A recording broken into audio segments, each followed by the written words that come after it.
Actually, I can share this funny anecdote with you guys. The other week I got this request from Trouw magazine, Trouw newspaper. They have can I share it with them? Okay, yeah. Yeah. And well, they just want to look inside the bookshelf of Anis Giri, amongst other people. And Anis told me, what do they mean? I don't have a bookshelf. I don't read books. So actually he prepares with a computer, but I think... No, I also have a couple of books, Oh, but you do? it's Okay. not enough for the magazine. No, but I think it's quite interesting that well, he prepares with a computer and just the computer. And Yeah, I think it's quite normal basically nowadays. nowadays, yes. So, any question from you guys?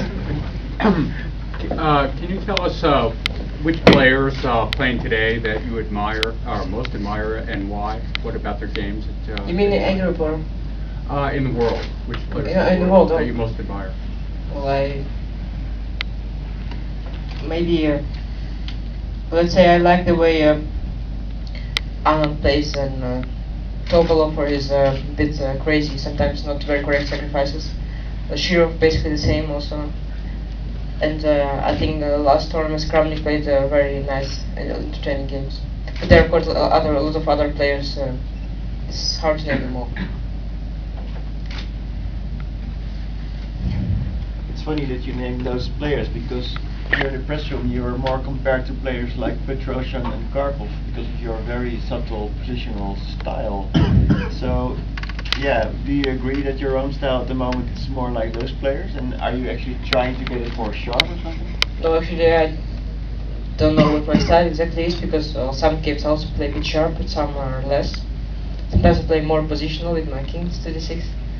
But I think,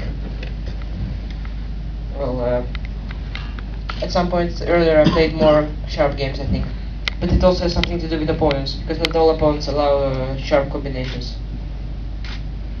So Is that what modern chess characterizes, that you're actually playing to the opponent instead of your own game? what exactly do you mean? But I have the feeling that these days it's much more important to actually change your own style and make it suitable to the specific opponent for that day instead Yeah, of it's just true. playing Yes. your... Yes, it's true. Because for example, my game yesterday against Emil Svitovsky, it was a quite calm game, and then the point is that he had to stay in place and without doing anything, and he started to look for some activity, what he always does, and does it very good. But in that position, it was not very good. So this may be the case sometimes. Yeah. A question from the ICC member, last mate. How many hours a day do you spend studying on average? Well, I don't know average, but if I have free time, I spend a lot of free time. And maybe at just tournament, I prepare maybe 3 hours before the game. And one more was, as far as your strategy now with a lead, do you play more solidly, start making draws, or? No, actually, for example, today, actually, of course, I will be happy with the draw with black, but well, I want to play a bit more sharp game, so I played bishop e4, for example. So I don't think really my style and way of playing really changes, because I know that if I start making draws, maybe at one point I'll make some draws and then I lose, and then after it I have already not so many chances. So I think I'll try to keep playing good. When you study, do you study the play of past world champions?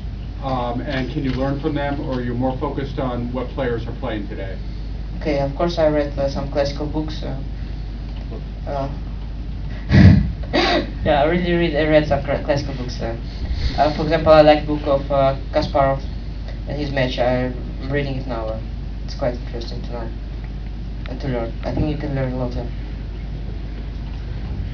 Did you also study Botvinnik and the really old classics? No, I read one of Kasparov's books, but I don't especially kind of study it or something.